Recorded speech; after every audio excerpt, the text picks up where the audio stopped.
Tratado del Purgatorio Santa Catalina de Génova. Al parecer, Santa Catalina no escribió de su mano ninguna de las obras que se le atribuyen, sino que estas son recopilaciones hechas por amigos y discípulos suyos. De los años 1520 a 25 parece datar el Códice Diez, en el que Etari Barnasa, según se cree, escribe o recopila al menos los primeros escritos del Opus Cateriniano. En 1551, partiendo del Diez y amplificando datos y recuerdos, se publica en Génova el libro de la Vita Mirabile et Doctrina de la Beata Caterinetta da Genova, nel quale si contiene una utile et cattolica dimostrazione et dichiarazione del purgatorio. Parece que en esta obra se unen tres escritos diferentes, Vita e Doctrina, que habría sido redactado por Cataanio Umaraboto, recogiendo datos autobiográficos de Catalina, así como sus enseñanzas y actos, Diálogo tra anima, corpo, amor proprio, spiritu, humanita e Dio, y el Tractato del Purgatorio. En la presentación de esta edición Princeps de la obra cateriniana se dice que ha sido recopilada por devotos religiosos, concretamente por su confesor y un hijo suyo espiritual. En 1743 un devoto de la Santa publicó en Padua una nueva edición, en la que se revisa y actualiza el texto. Sobre el Tratado del Purgatorio el redactor de la Vita termina su crónica diciendo que en Catalina se veía el cielo, una criatura celestial, cambiada en todo, perdida en Dios, y al mismo tiempo el purgatorio, un corazón, consumido en el fuego del amor de Dios, en un cuerpo, martirizado, cap 42. En efecto, la enseñanza de Santa Catalina sobre el purgatorio parte de una experiencia mística verdaderamente personal. Dios le hizo padecer y entender las penas de las almas que están en el purgatorio con una extraordinaria clarividencia. La antigua traducción aludida del presbítero de Reus, aunque tiene buena calidad espiritual, es demasiado libre. Carpaneto, 2, 94 a 121, ofrece en su edición dos versiones, en paralelo, del Tratado del Purgatorio. La primera es el texto del Códice Diez, datado hacia 1520 a 25, que es el texto más antiguo, el más próximo, pues, a Santa Catalina.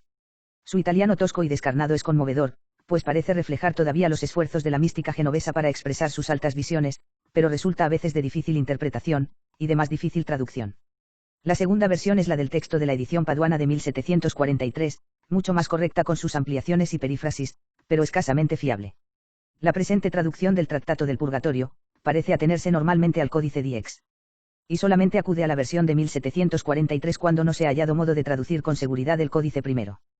Como Santa Catalina, por comparación con el fuego divino que sentía en su corazón y que purificaba su alma, veía interiormente y comprendía cómo están las almas en el purgatorio, para purificarse antes de poder ser presentadas ante Dios en la vida celestial, capítulo 41 del MS Diez. 1.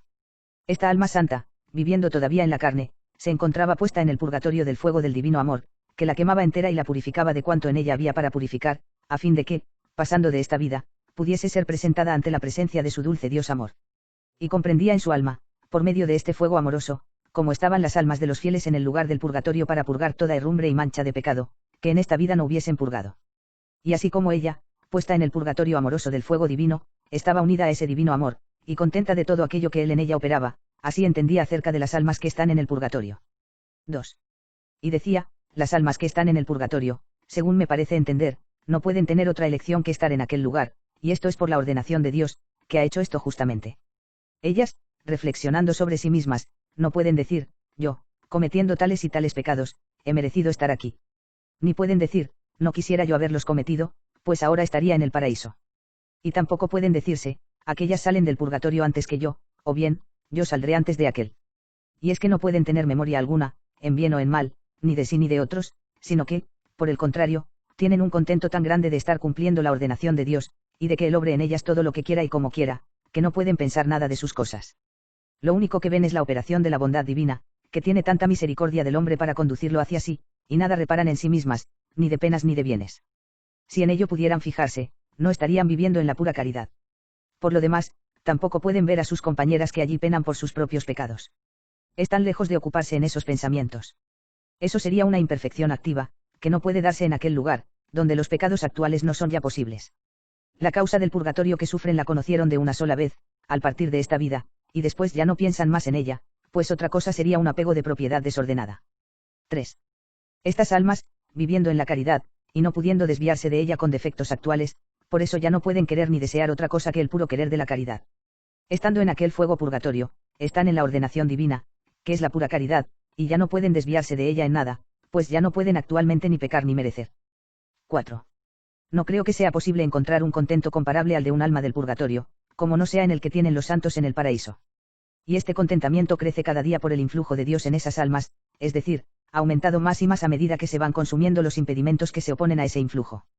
La herrumbre del pecado es impedimento, y el fuego lo va consumiendo. Así es como el alma se va abriendo cada vez más al divino influjo. Si una cosa que está cubierta no puede corresponder a la reverberación del sol, no por defecto del sol, que continuamente ilumina, sino por la cobertura que se le opone, eliminada la cobertura, queda la cosa descubierta al sol. Y tanto más corresponderá a la irradiación luminosa, cuanto más se haya eliminado la cobertura. Pues así sucede con la herrumbre del pecado, que es como la cobertura de las almas. En el purgatorio se va consumiendo por el fuego, y cuanto más se consuma, tanto más puede recibir la iluminación del sol verdadero, que es Dios. Y tanto crece el contento, cuanto más falta la herrumbre, y se descubre el alma al divino rayo. Lo uno crece y lo otro disminuye, hasta que se termine el tiempo. Y no es que vaya disminuyendo la pena, lo que disminuye es el tiempo de estar sufriéndola. Y por lo que se refiere a la voluntad de esta alma, jamás ella podrá decir que aquellas penas son penas, hasta tal punto está conforme con la ordenación de Dios, con la cual esa voluntad se une en pura caridad. Son penas indecibles 5. A pesar de lo dicho, sufren estas almas unas penas tan extremas, que no hay lengua capaz de expresarlas, ni entendimiento alguno las puede comprender mínimamente, a no ser que Dios lo mostrase por una gracia especial. Yo creo que a mí la gracia de Dios me lo ha mostrado, aunque después no sea yo capaz de expresarlo. Y esta visión que me mostró el Señor nunca más se ha apartado de mi mente. Trataré de explicarlo como pueda, y me entenderán aquellos a quienes el Señor se lo dé a entender. 6. El fundamento de todas las penas es el pecado, sea el original o los actuales. Dios ha creado el alma pura, simple, limpia de toda mancha de pecado, con un cierto instinto que le lleva a buscar en él la felicidad. Pero el pecado original le aleja de esa inclinación, y más aún cuando se le añaden los pecados actuales. Y cuanto más se desvía así de Dios, se va haciendo más maligna, y menos se le comunica a Dios. Toda la bondad que pueda haber en el hombre es por participación de Dios. Él se comunica a las criaturas irracionales, según su voluntad y ordenación, y nunca les falta. En cambio, al alma racional se le comunica más o menos, según la haya purificada del impedimento del pecado. Por eso, cuando un alma se aproxima al estado de su primera creación, pura y limpia, aquel instinto beatífico hacia Dios se le va descubriendo, y se le acrecienta con tanto ímpetu y con tan vehemente fuego de caridad el cual la impulsa hacia su último fin que le parece algo imposible ser impedida. Y cuanto más contempla ese fin, tanto más extrema le resulta la pena. 7. Siendo esto así, como las almas del purgatorio no tienen culpa de pecado alguno, no existe entre ellas y Dios otro impedimento que la pena del pecado, la cual retarda aquel instinto, y no le deja llegar a perfección. Pues bien, viendo las almas con absoluta certeza cuánto importen hasta los más mínimos impedimentos, y entendiendo que a causa de ellos necesariamente se ve retardado con toda justicia aquel impulso, de aquí les nace un fuego tan extremo, que viene a ser semejante al del infierno, pero sin la culpa. Esta es, la culpa, la que hace maligna la voluntad de los condenados al infierno, a los cuales Dios no se comunica con su bondad. Y por eso ellos permanecen en aquella desesperada voluntad maligna, contrarios a la voluntad de Dios. 8. Aquí se ve claramente que la voluntad perversa enfrentada contra la voluntad de Dios es la que constituye la culpa y, perseverando esa mala voluntad, persevera la culpa. Los que están en el infierno han salido de esta vida con la mala voluntad, y por eso su culpa no ha sido perdonada, ni puede ya serlo, pues una vez salidos de esta vida, ya no puede cambiarse su voluntad. En efecto, al salir de esta vida el alma queda fija en el bien o en el mal, según se encuentra entonces su libre voluntad. Está escrito, ubite in venero, es decir, en la hora de la muerte, según haya voluntad de pecado o arrepentimiento del pecado, ibite judicabo, donde te encuentre, allí te juzgaré, cf. aprox. Eclesiastés 11,3. Este juicio es irrevocable, pues más allá de la muerte ya no hay posibilidad de cambiar la posición de la libertad, que ha quedado fijada tal como se hallaba en el momento de la muerte. Los del infierno, habiendo sido hallados en el momento de la muerte con voluntad de pecado, tienen consigo infinitamente la culpa, y también la pena. Y la pena que tienen no es tanta como merecerían, pero en todo caso es pena sin fin. Los del purgatorio, en cambio, tienen solo la pena, pero como están ya sin culpa, pues les fue cancelada por el arrepentimiento, tienen una pena finita, y que con el paso del tiempo va disminuyendo, como ya he dicho. Oh, miseria mayor que toda otra miseria, tanto mayor cuanto más ignorada por la humana ceguera. 9. La pena de los condenados no es ya infinita en la cantidad, ya que la dulce bondad de Dios hace llegar el rayo de su misericordia hasta el infierno. Es cierto que el hombre, muerto en pecado mortal, merece pena infinita, y padecerla en tiempo infinito. Pero la misericordia de Dios ha hecho que solo sea infinito el tiempo de la pena, y ha limitado la pena en la cantidad. Podría sin duda haberse aplicado una pena mayor que aquella que les ha dado. Oh, qué peligroso es el pecado hecho con malicia. El hombre difícilmente se arrepiente de él, y no arrepintiéndose de él, permanece en la culpa. Y persevera el hombre en la culpa en tanto persiste en la voluntad del pecado cometido o de cometerlo. 10. En cambio, las almas del purgatorio tienen su voluntad totalmente conforme con la voluntad de Dios. Por eso Dios, a esa voluntad conforme, corresponde con su bondad, y ellas permanecen contentas, en cuanto a la voluntad, ya que es purificada del pecado original y actual. Y en cuanto a la culpa, aquellas almas permanecen tan puras como cuando Dios las creó, ya que han salido de esta vida arrepentidas de todos los pecados cometidos, y con voluntad de nunca más cometerlos. Con este arrepentimiento, Dios perdona inmediatamente la culpa, y así no les queda sino la herrumbre y la deformidad del pecado, las cuales se purifican después en el fuego con la pena. Y así, purificadas de toda culpa y unidas a Dios por la voluntad, estas almas ven a Dios claramente, según el grado en que Él se les manifiesta, y ven también cuánto importa gozar de Dios, y entienden que las almas han sido creadas para este fin. Esta conformidad atrae el alma hacia Dios por instinto natural con tal fuerza, que no pueden expresarse razones, ni figuras o ejemplos que sean suficientes para decirlo, tal como la mente siente en efecto y comprende por sentimiento interior. No obstante, yo intentaré con un ejemplo expresar algo de lo que mi mente entiende. 11. Imaginemos que en todo el mundo no hubiera sino un solo pan, supongamos que con él hubiese de quitarse el hambre a todos los hombres, y que éstos, solamente con verlo, quedaran saciados. Pues bien, habiendo el hombre por naturaleza, cuando está sano, instinto de comer, si no comiese, y no pudiese enfermar ni morir, tendría cada vez más hambre, pues el instinto de comer nunca se le quita. Y si el hombre supiera entonces que solo aquel pan puede saciarle, al no tenerlo, no podría quitársele el hambre. Y esto es el infierno que sienten los que tienen hambre, ya que cuanto más se acercan a este pan sin poder verlo, tanto más se les enciende el deseo natural, pues éste, por instinto, se dirige a este pan en el que consiste todo su contentamiento. Y si estuviese cierto de no ver más ese pan, en eso consistiría el infierno que tienen todas las almas condenadas, privadas de toda esperanza de nunca jamás ver ese pan, que es el verdadero Dios Salvador. Las almas del purgatorio, en cambio, padecen esa hambre, porque no ven el pan que podría saciarles, pero tienen la esperanza de verlo y de saciarse de él completamente, y así padecen tanta pena cuando de ese pan no pueden saciarse. 12. Otra cosa que veo claramente es que así como el espíritu limpio y puro no encuentra otro lugar sino Dios para su reposo, pues para ello ha sido creado, del mismo modo el alma en pecado no tiene para sí otro lugar que el infierno, que Dios le ha asignado como su lugar propio. Por eso, en el instante en que el espíritu se separa de Dios, el alma va a su lugar correspondiente, sin otra guía que la que tiene la naturaleza del pecado. Y esto sucede cuando el alma se del cuerpo en pecado mortal. Y si el alma en aquel momento no encontrara aquella ordenación que procede de la justicia de Dios, sufriría un infierno mayor de lo que el infierno es, por hallarse fuera de aquella ordenación que participa de la misericordia divina, que no da al alma tanta pena como merece. Y por eso, no hallando lugar más conveniente, ni de menores males para ella, se arrojaría allí dentro, como a su lugar propio. 13. Así sucede por lo que se refiere al purgatorio. El alma separada del cuerpo, cuando no se halla en aquella pureza en la que fue creada, viéndose con tal impedimento, que no puede quitarse sino por medio del purgatorio, al punto se arroja en él, y con toda voluntad. Y si no encontrase tal ordenación capaz de quitarle ese impedimento, en aquel instante se le formaría un infierno peor de lo que es el purgatorio, viendo ella que no podía unirse, por aquel impedimento, a Dios, su fin. Este fin le importa tanto que, en comparación de él, el purgatorio le parece nada, aunque ya se ha dicho que se parece al infierno. Y todavía he de decir que, según veo, el paraíso no tiene por parte de Dios ninguna puerta, sino que allí entra quien allí quiere entrar, porque Dios es todo misericordia, y se vuelve a nosotros con los brazos abiertos para recibirnos en su gloria. Y veo también perfectamente que aquella divina esencia es de tal pureza y claridad, mucho más de lo que el hombre pueda imaginar, que el alma que en sí tuviera una imperfección que fuera como una mota de polvo, se arrojaría al punto en 1000 infiernos, antes de encontrarse ante la presencia divina con aquella mancha mínima.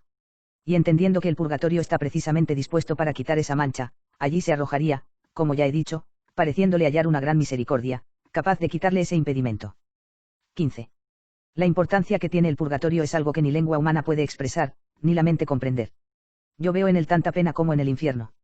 Y veo, sin embargo, que el alma que se sintiese con tal mancha, lo recibiría como una misericordia, como ya he dicho, no teniéndolo en nada, en cierto sentido, en comparación de aquella mancha que le impide unirse a su amor.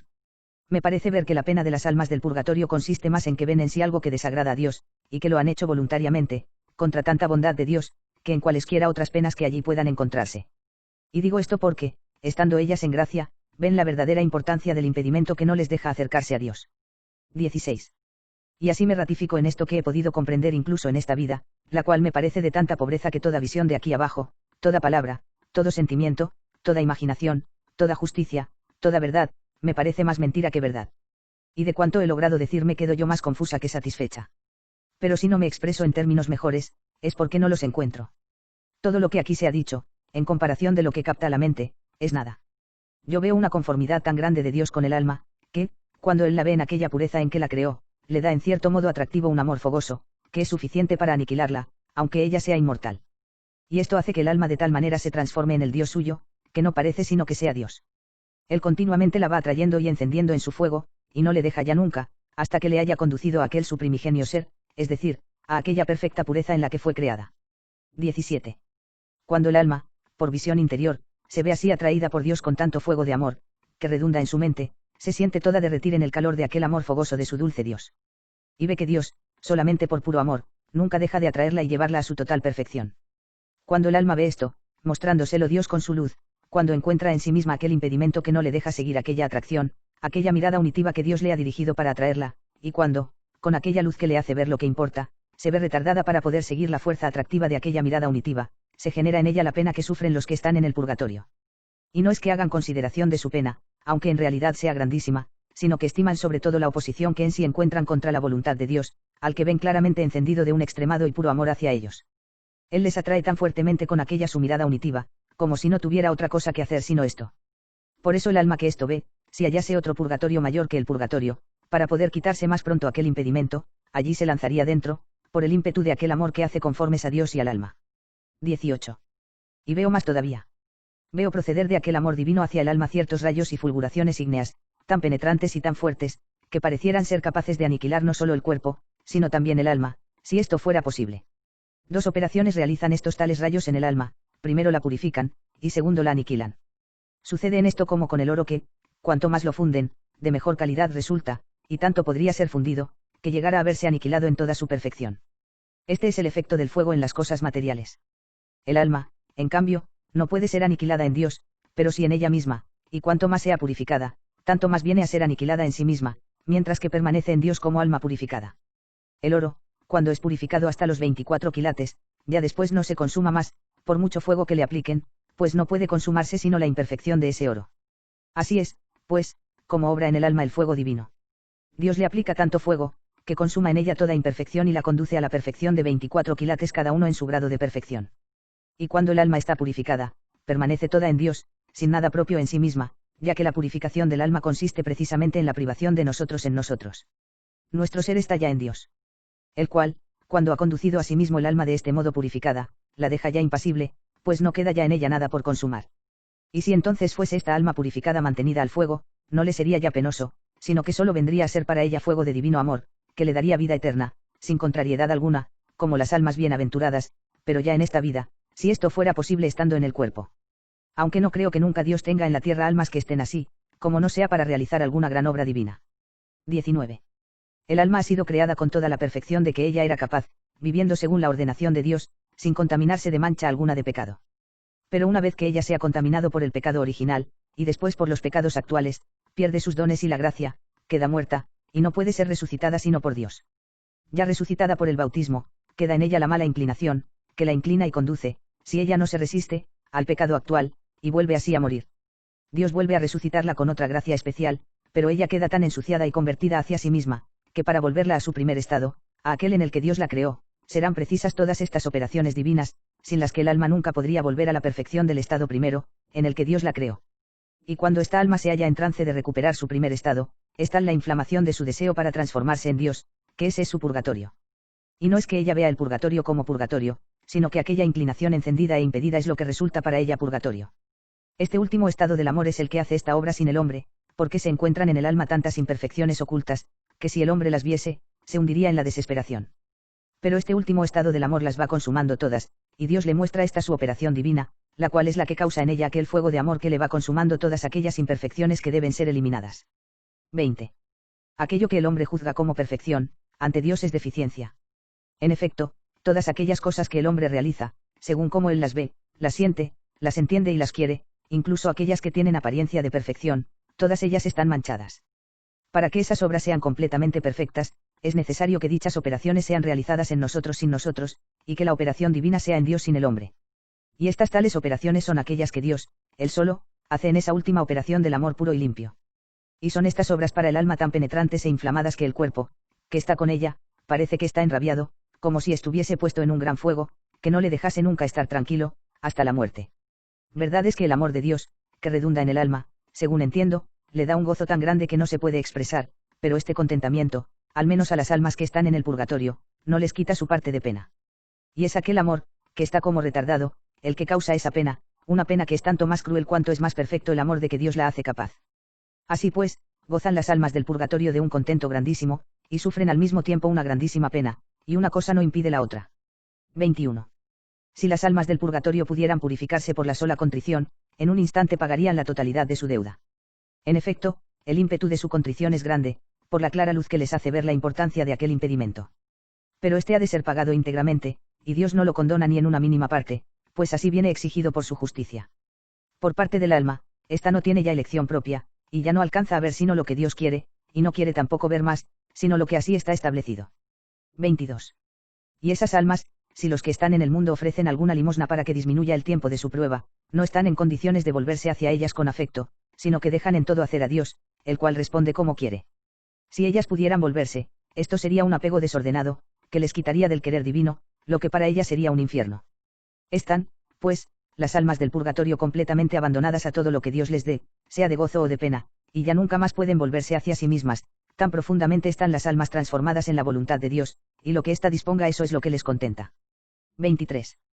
Y si fuera presentada ante Dios un alma que aún tuviera una hora por purgar, se le infligiría con ello un gran daño, todavía más cruel que el purgatorio, pues no podría soportar aquella suprema justicia y suma bondad. Y además sería algo inconveniente por parte de Dios. Esta pena intolerable afligiría al alma cuando viese que la satisfacción suya ofrecida a Dios no era plena, aunque solo le faltara un abrir y cerrar de ojos de purgación. En efecto, antes que estar en la presencia de Dios no del todo purificada, preferiría arrojarse al instante en 1000 infiernos, si pudiera tomar esta elección. 24. Ahora que veo claramente estas cosas en la luz divina, me vienen ganas de gritar con un grito tan fuerte, que pudiera espantar a todos los hombres del mundo, diciéndoles, oh, miserables. ¿Por qué os dejáis cegar así por las cosas de este mundo, que para una necesidad tan importante, como en la que os habéis de encontrar, no tomáis previsión alguna?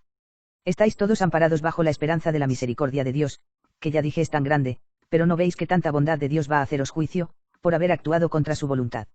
Su bondad debería obligaros a hacer todo lo que Él quiere, pero no debe daros la esperanza de cometer el mal impunemente. La justicia de Dios no puede fallar, y es preciso que sea satisfecha de un modo u otro plenamente. No te confíes, pues, diciendo, yo me confesaré y conseguiré después la indulgencia plenaria, y al momento me veré purificado de todos mis pecados. Piensa que esta confesión y contrición, que es precisa para recibir la indulgencia plenaria, es cosa tan difícil de conseguir que, si lo supieras, tú temblarías con gran temor, y estarías más cierto de no tenerla que de poderla conseguir. 25. Yo veo que las almas del purgatorio entienden estar sujetas a dos operaciones. La primera es que padecen voluntariamente aquellas penas, conscientes de que Dios ha tenido con ellas mucha misericordia, teniendo en cuenta lo que merecían, siendo Dios quien es. Si su inmensa bondad no atemperase con la misericordia la justicia, que se satisface con la sangre de Jesucristo, un solo pecado hubiera merecido 1000 infiernos perpetuos. Y por eso padecen esa pena con tanto voluntad, que no quisieran les fuera reducida ni en un gramo, tan convencidos están de que la merecen justamente, y de que está bien dispuesta. Así que, en cuanto a la voluntad, tanto se pueden quejar de Dios como si estuvieran en la vida eterna.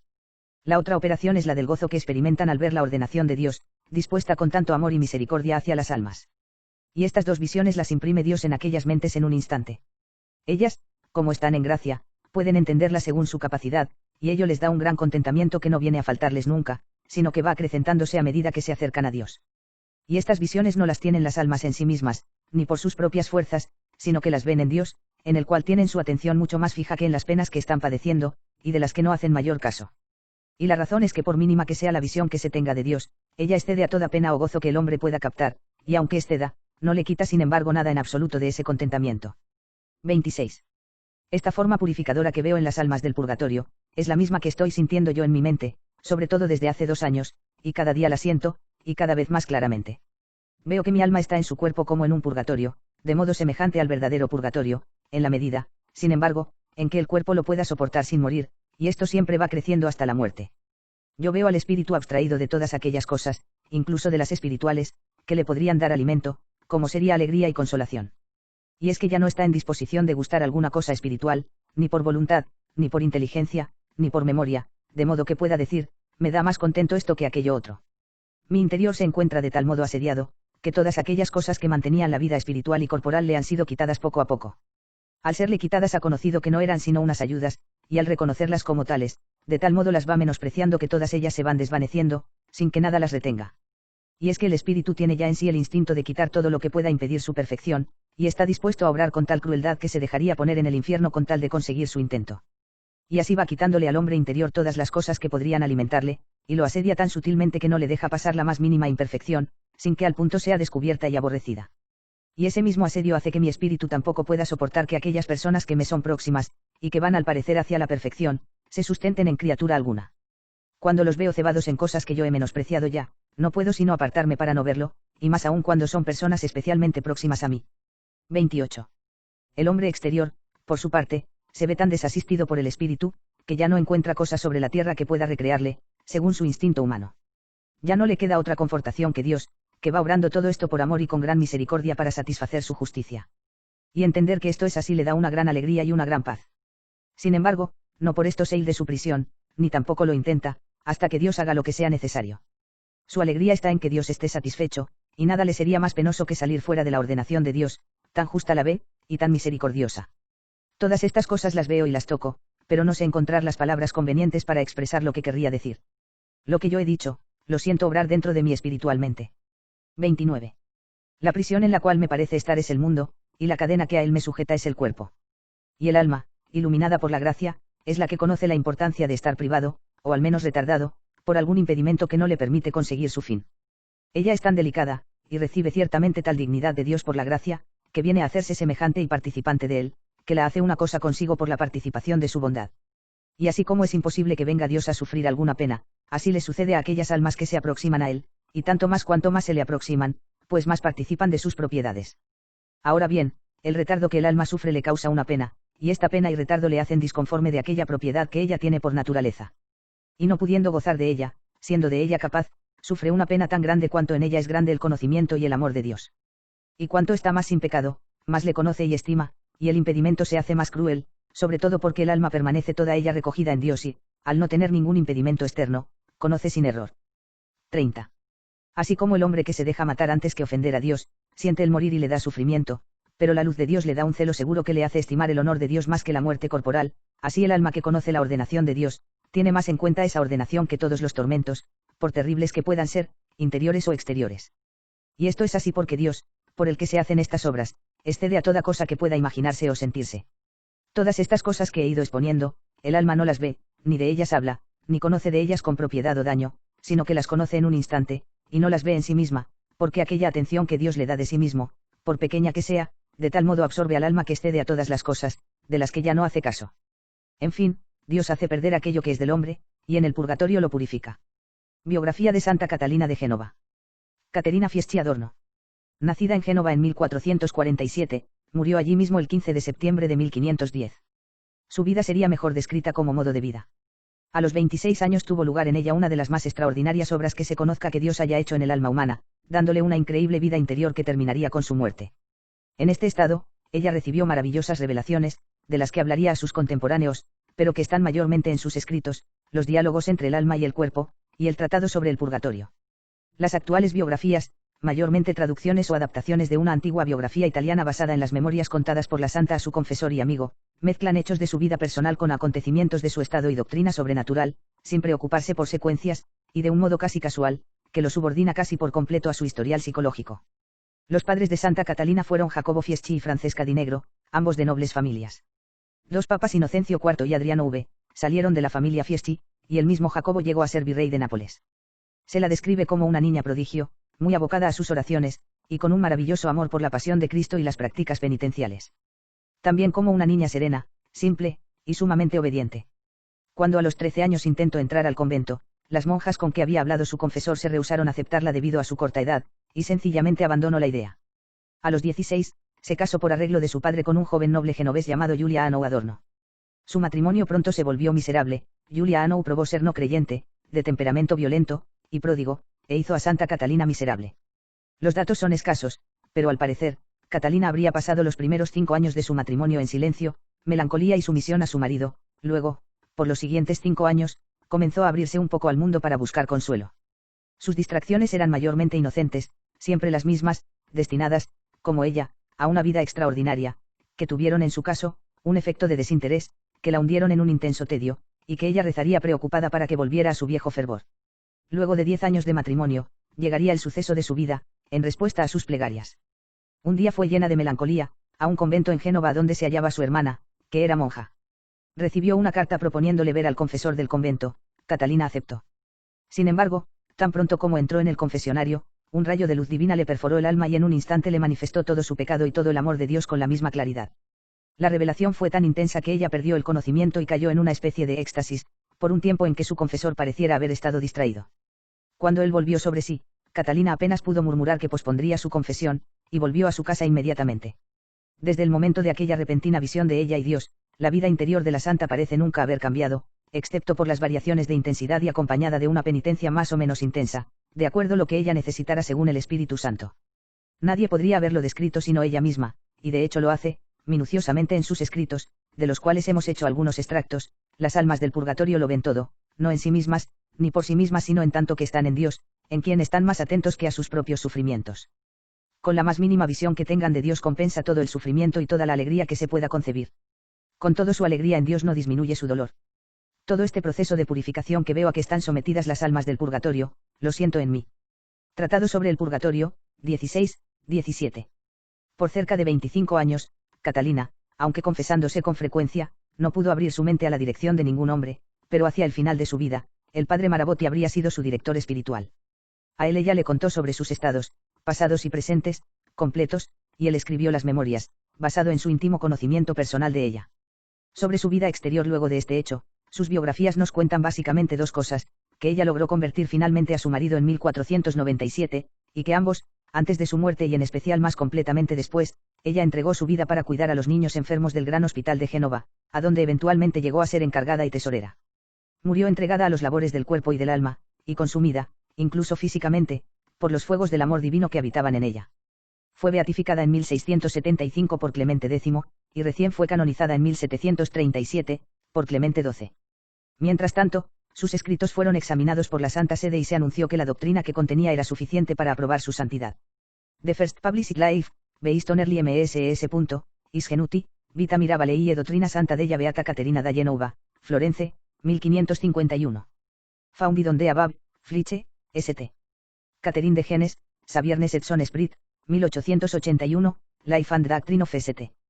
Catherine of Genoa, en T.R., New York, 1874.